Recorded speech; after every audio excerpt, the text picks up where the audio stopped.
அனைவருக்கும் வணக்கம். படித்தது பிடித்தது பகுதியில் இன்றைக்கு நாங்கள் பார்க்க போகிற புத்தகம் வந்து பேராசிரியர் மோரியுடன் நான் செலவிட்ட செவ்வாய்க்கிழமை என்று சொல்லி.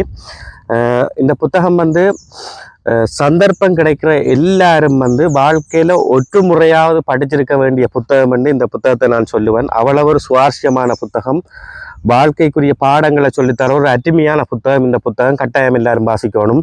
இந்த புத்தகத்தை வாசிக்கல எங்களோட பல்கலைக்கழக வாழ்க்கையில் நாங்கள் கடந்து வந்த எங்களோட ஃப்ரெண்ட்ஸையும் இப்போ நாங்கள் அவைகளை மிஸ் பண்ணுறதையும் இது ஞாபகப்படுத்தும். அதே மாதிரி எங்களோட பாடசாலை வாழ்க்கையில் எங்களுக்கு படிப்பித்த ஆசிரியர்களையும் பல்கலைக்கழகங்களில் அல்லது அடுத்தடுத்த படிக்க நிலைகளில் நாங்கள் மீட் பண்ண அவ்வளவு ஆசிரியர்களையும் இந்த புத்தகம் வந்து ஞாபகப்படுத்தும்ன்றதை நான் இந்த நேரத்தை சொல்லிக்கொள்கிறேன்.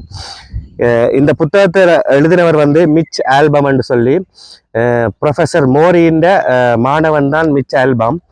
மோரிக்கும் மிச் ஆல்பத்துக்கும் இடையிலான உரையாடலாம் இந்த புத்தகம். மோரி என்று கோச் என்று கூப்பிட போகிறார். கோச் வந்து ப்ரொஃபஸர் மோரி வந்து இவரை மிச்சென்று தான் கூப்பிடுவார். இந்த மிச்சென்ற மாணவனை வந்து பல்கலைக்கழகத்தில் முதலாவது நாளில் இருந்து எல்லா ஆசிரியருக்கும் ஏதோ ஒரு காரணத்துக்காக ஒரு மாணவனை பிடிக்கிற மாதிரி இந்த மிச்சென்ற மாணவனை வந்து மோரிக்கு நல்லா பிடிச்சிடும். அப்போ ரெண்டு பேருக்கும் இடையில நடக்கிற இவைக்கு வர உரையாடல்கள் தொடர்ந்து கொண்டு போய்களை இவை என்ன செய்வோம்னா, ஒவ்வொரு செவ்வாய்க்கிழமைகள்லையும் ஒரு ஸ்டோன் பெஞ்சில் இருந்து இவைய சமூகவியலை சேர்ந்த விடயங்களை காய்ச்சி கொண்டிருப்பிலும் குடும்பம், நட்பு, திருமணம், அன்பு, இப்படியாப்பட்ட விஷயங்களை கதைச்சு கொண்டு வருவினோம். ஒரு கட்டத்தில் வந்து பல்கலைக்கழக பட்டமளிப்பு விழா நடக்கல மோரி வந்து மிச்சிட்ட கேட்பார், நீ என்னோட எப்பயும் தொடர்பில் இருக்கத்தானே வேணும் பண்ண மாதிரி அவர் கேட்பார். அப்போ மிச் வந்து ப்ராமிஸ் பண்ணிட்டு போவார், நான் கட்டாயம் உங்களோட நான் தொடர்பில் இருப்பேன் என்று சொல்லிக்கொண்டு போவார். ஆனால் என்ன நடக்கும்னு சொல்லிச்சுனால், அந்த உலகத்தின் போக்கில் மிச் வந்து காசு, பணம், இவற்றை தொழில், அந்த ரீதியான விஷயத்துக்குள்ளேயே இவர் ஒரு ஜேர்னலிஸ்டாக ஒரு பத்திரிகைகளை வேலை செய்வார். அப்போ நடிகர்களுக்கு பின்னாலேயும் ஸ்போர்ட்ஸ் பிரபலங்களுக்கு பின்னாலேயும் திரிகிறதே இவர் வாழ்க்கையாக கொண்டிருப்பார். ஈவன் இவர் மேரி பண்ணி இருந்தாலும் தன்னை பிள்ளைகள் பெறுறதே வந்து இவர் மிச் வந்து பிற்போட்டிருப்பார். கடைசி மட்டும் இவருக்கு பிள்ளைகளே இல்லாமல் வந்து இவர் கடைசி மட்டும் இருந்து கொண்டிருக்கிறார் என்றதான் ஒரு கசப்பான விஷயம்.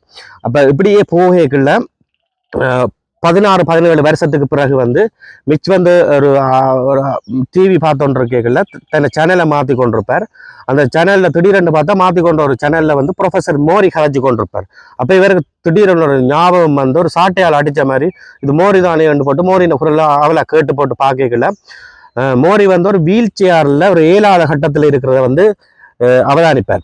அப்போ டப்பண்டு தன்னை மனசுக்கு நினைப்பார், நான் உடனடியாக மோரியை போய் சந்திக்கணும்ட்டு.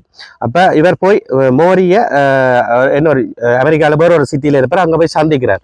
அந்த சந்திச்சா பிறகு மோரிக்கும் மிச்சுக்கும் இடையில நடக்கிற உரையாடல், அதுவும் ஒவ்வொரு செவ்வாய்க்கிழமையில நடக்கும். அந்த உரையாடலும் நைட் லைன் என்று சொல்லி ஒரு டிவி ஷோவில் அந்த பேட்டி எடுக்கிறவருக்கும் இந்த மோரிக்கும் நடக்கிற உரையாடல்லாம் இந்த புத்தகம் அவ்வளவு சுவாரஸ்யமான உரையாடலாக இருக்கும்.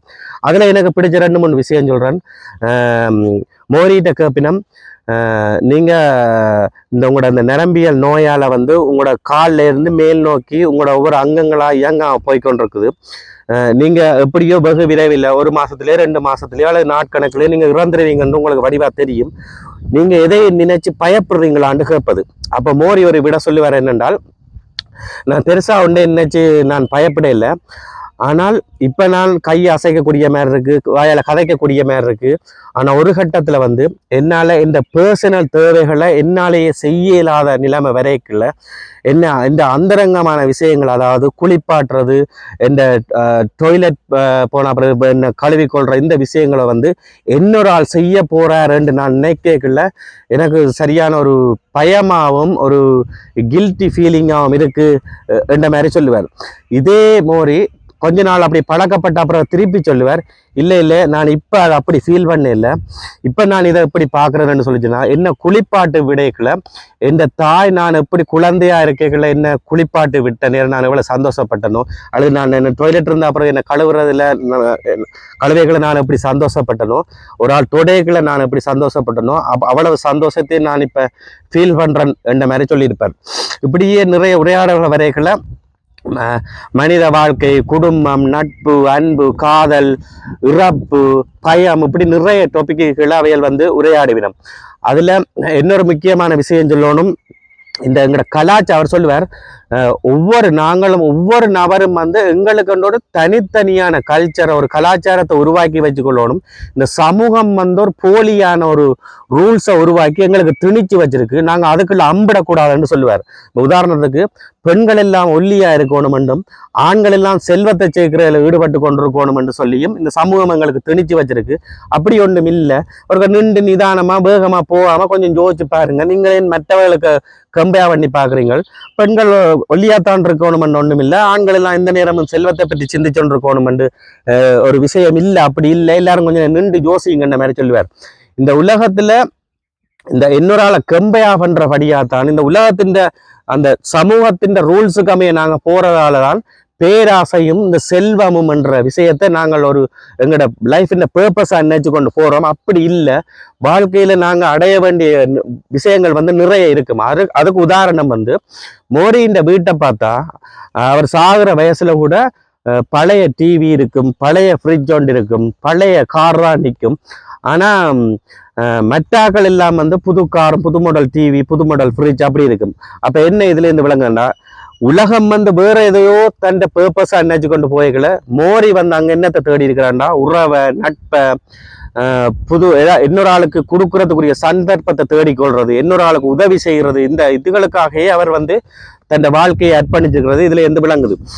இதுல கடைசியா மோரி ஒரு கட்டத்துல இறந்து போவார். இறந்து போன பிறகு கூட அவற்றை கல்லறைக்கு வந்து ஒவ்வொரு டியூஸ்டேயும் வந்து இந்த ஸ்டூடெண்ட் வந்து அந்த கல்லறையில போய் மோரியோட கதைக்கிற மாதிரி எல்லாம் விஷயங்கள் இருக்கு.